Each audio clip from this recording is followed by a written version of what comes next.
I mean, if you're getting up to 50% field capacity in your coco during stretch, that's your peak. It depends what you're trying to do. If you're an early stretch and you're trying to stack EC and you're wanting to limit your runoff, then absolutely you're going to want to stop yourself 10 to 15% below your actual field capacity using the field capacity lock, and then dry back from there. When you're using that lock though, it's important to keep your minimum floor the exact same that it would be if you were drying back 30% from that original top 50. When you asked about should you stop about 10 to 15% under, yeah, if it's an early, like very beginning of flower and you're trying to get your EC through lack of runoff, I would come in here, I would lock my field capacity. I'd probably knock it down about 15% is typically what I do. I like to half it to start, and then disable the valve. When I save that now, I can come back to my schedule.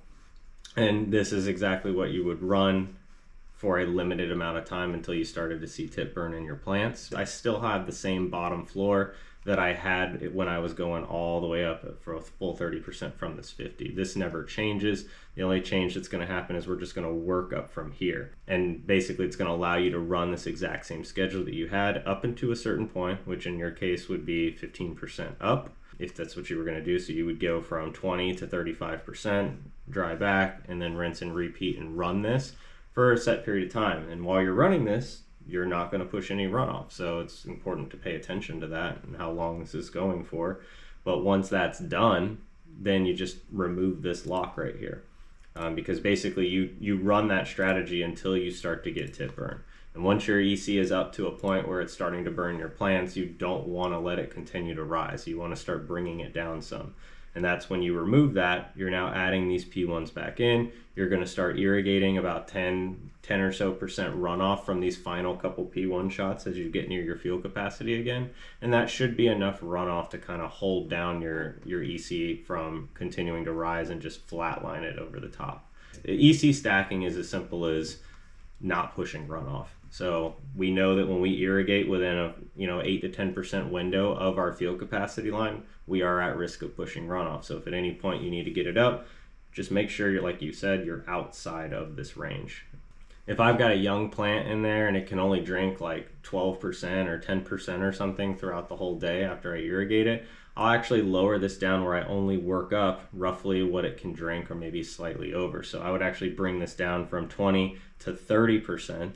And that way I can actually irrigate every single day.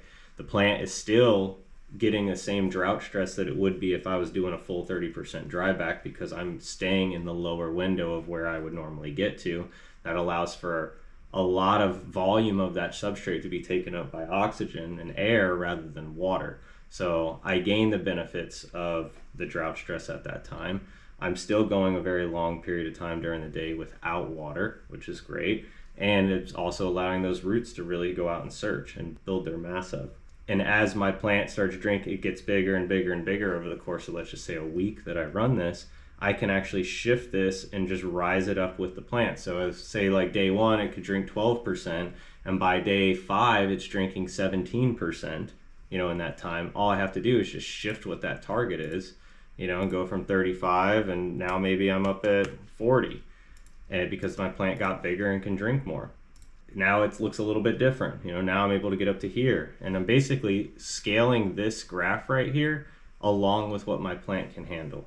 And this, of course, is, to reiterate, only happening when I'm trying to stack EC.